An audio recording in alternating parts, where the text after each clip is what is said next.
വെള്ളാപ്പള്ളി നടേശന് ശിവഗിരി മഠത്തിന്റെ തിരിച്ചടി.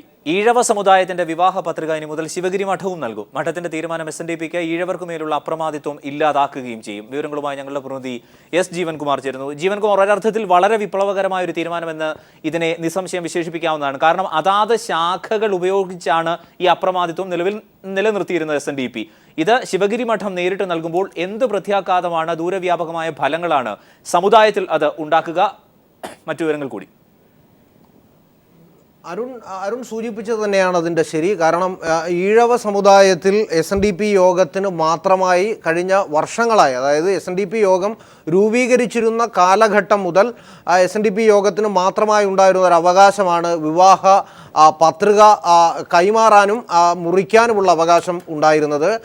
രണ്ട് വധുവിൻ്റെയും വരൻ്റെയും വീട്ടുകാർ തമ്മിൽ വിവാഹത്തിന് മുമ്പായി വിവിധ ശാഖാ കരയോഗങ്ങൾ വഴി പത്രിക കൈമാറുന്നതായിരുന്നു മുമ്പുണ്ടായിരുന്ന ചടങ്ങെങ്കിൽ ആ അവകാശമായിരുന്നു SNDP യോഗത്തിന് കൂടുതലായി അംഗങ്ങളെ ഈ വിവാഹ പത്രിക മുറിക്കുന്നതിന് മുമ്പായി വധുവും വരനും കരയോഗത്തിൽ അംഗങ്ങളായി ചേരണം എന്ന സുപ്രധാനമായ വ്യവസ്ഥ അക്കാര്യത്തിൽ ഉണ്ടായിരുന്നു.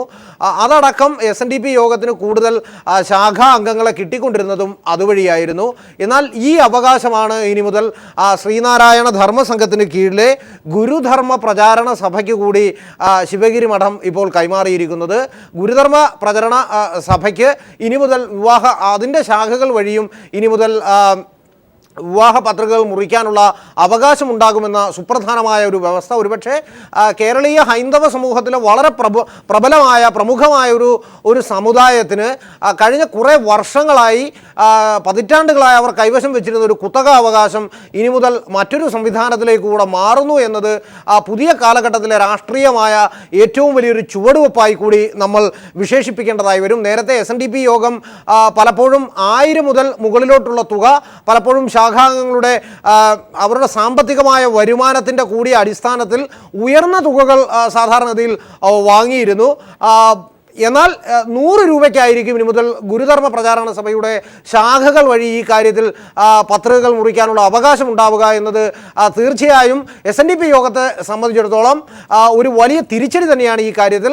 എന്നാൽ SNDP യോഗത്തെ നേതൃത്വവുമായി ബന്ധപ്പെട്ട് നമ്മൾ ഈ കാര്യത്തിലുള്ള വിശദീകരണം ചോദിക്കുമ്പോൾ അവർ പറയുന്നത് ഈ കാര്യത്തിൽ തങ്ങൾക്ക് ആശങ്കകളൊന്നുമില്ല. കാരണം നേരത്തെ ഗോകുലം ഗോപാലിൻ്റെ നേതൃത്വത്തിൽ ഉണ്ടായിരുന്ന സംവിധാനം ഈ കാര്യത്തിൽ പ്രായോഗികമായി നടപ്പിൽ വരുത്താനായി ശ്രമിച്ചെങ്കിലും അതിൽ പാളിച്ചകൾ വന്നതിനെ തുടർന്ന്, അല്ലെങ്കിൽ ശാഖാംഗങ്ങൾ കുറവായതിനാൽ ഈ കാര്യത്തിൽ അവർക്ക് പാളിച്ചകൾ വന്നിരുന്നു എന്നാണ് അവരുടെ ഭാഗത്ത് നിന്ന് അവർ ഈ കാര്യത്തിന് നൽകുന്ന വിശദീകരണം.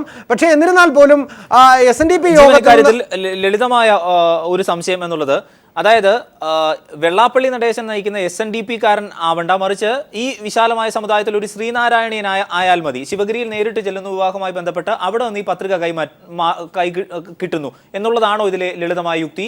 അതിനപ്പുറം എന്തെങ്കിലും സാങ്കേതികതയുണ്ടോ?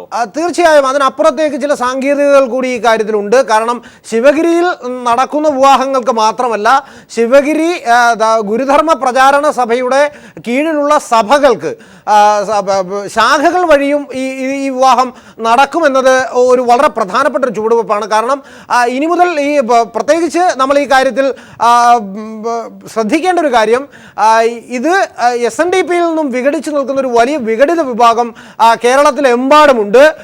അവർ ഗോകുലം ഗോപാലിൻ്റെയും ബിജു രമേശിൻ്റെയും കിളിവാനൂർ ചന്ദ്രബാബുവിൻ്റെയും ഒക്കെ നേതൃത്വം അംഗീകരിക്കുന്നവരാണ്. എന്നാൽ കഴിഞ്ഞ കുറേ നാളുകളായി അവർക്ക് ഈ കാര്യത്തിൽ വിവാഹം പത്രിക മുറിക്കാനുള്ള അവകാശം അവർക്കില്ലായിരുന്നത് SNDP-യിൽ നിന്ന് വിഭിന്നമായി ചിന്തിക്കുന്ന ജനവിഭാഗങ്ങൾക്ക് ഒരു വ്യത്യസ്തമായ പ്ലാറ്റ്ഫോം രൂപീകരിക്കുന്നത്, പ്രത്യേകിച്ച് പ്ലാറ്റ്ഫോം രൂപീകരിച്ചാൽ പോലും വിവാഹം നടക്കുന്ന ഘട്ടത്തിൽ SNDP ശാഖകളെ സമീപിക്കേണ്ടി വരുന്നത് നേരത്തെ അവരുടെ ഒരു ദൗർബല്യമായി നിലനിന്നിരുന്നു. എന്നാൽ ആ ദൗർബല്യത്തിനാണ് ഇനി മുതൽ അറിഞ്ഞു വരാനായി പോകുന്നത്. കാരണം വിവാഹ ക്ഷണപത്രിക വിവാഹ പത്രിക കൈമാറാനുള്ള അവകാശം ഈ സംവിധാനത്തിന് കൂടി, അതായത് ഗുരുധർമ്മ പ്രചരണ സഭയ്ക്ക് കൂടി കിട്ടുന്നതോടുകൂടി SNDP-യോട് ഏറ്റുമുട്ടി നിൽക്കുന്ന ഒരു വലിയ വിഭാഗത്തിന് അതൊരു വലിയ കരുത്തും ശക്തിയുമായി മാറുകയാണ്. പകരം SNDP-യിലേക്ക് പുതിയ അംഗങ്ങൾ ചേരുന്നതിൽ ഒരു വലിയ കുറവും ഈ കാര്യത്തിൽ ഇനി വരുന്ന ആളുകളിൽ ഉണ്ടാവുക തന്നെ ചെയ്യുമെന്നതാണ് ഇതിന് ഉണ്ടാവാൻ പോകുന്ന ഒരു പ്രത്യാഘാതം. പ്രത്യേകിച്ച് പുതിയ രാഷ്ട്രീയ നീക്കങ്ങളുടെ പശ്ചാത്തലത്തിൽ SNDP-യെ സാമുദായികമായി കൂടി ഒറ്റപ്പെടുന്നു എന്നതിൻ്റെ സൂചനയാണ് കേരളീയ സമൂഹത്തിൽ ഉയർന്നു വരാൻ പോകുന്നത്. പ്രത്യേകിച്ച് അതിൻ്റെ പരിച്ഛേദം എന്നോണം കോൺഗ്രസിൻ്റെ മുതിർന്ന നേതാവ് കൂടിയായ PJ കുര്യൻ, അദ്ദേഹം രാജ്യസഭയുടെ ഉപാധ്യക്ഷനാണ്. അദ്ദേഹം നിരവധി മന്ത്രിമാരെ സാക്ഷി നിർത്തി. പ്രത്യേകിച്ച് Adoor Prakash, K Babu, KC Joseph അടക്കമുള്ള മന്ത്രിമാരെയും KC വേണുഗോപാൽ, സമ്പത്ത് എന്നീ MP-മാരെയും സാക്ഷി നിർത്തിയാണ് ഈ ചടങ്ങിന് തുടക്കം കുറിച്ചിരിക്കുന്നത്. അതിന് വേദിയായിരിക്കുന്ന 83ാമത് ശിവഗിരി തീർത്ഥാടന സമ്മേളനത്തിൻ്റെ വേദിയാണ് എന്നത് ഒരുപക്ഷെ വരും ദിവസങ്ങളിൽ, വരും നാളുകളിൽ SNDP-യുടെ ശക്തി വലിയ ഗണ്യമായ തോതിൽ കുറയ്ക്കാൻ ഇടവന്നേക്കുമെന്നാണ് ഇതിന് സമൂഹത്തിലുണ്ടാകാൻ പോകുന്ന മാറ്റത്തിൽ ഏറ്റവും പ്രധാനമായും വരുന്നതും. അരുൺ, S. ജീവൻകുമാറാണ് ന്യൂസ് റൂമിൽ നിന്ന് വിവരങ്ങൾ നൽകിയത്. വെള്ളാപ്പള്ളി നടേശന് ശിവഗിരി മഠത്തിന്റെ തിരിച്ചടി.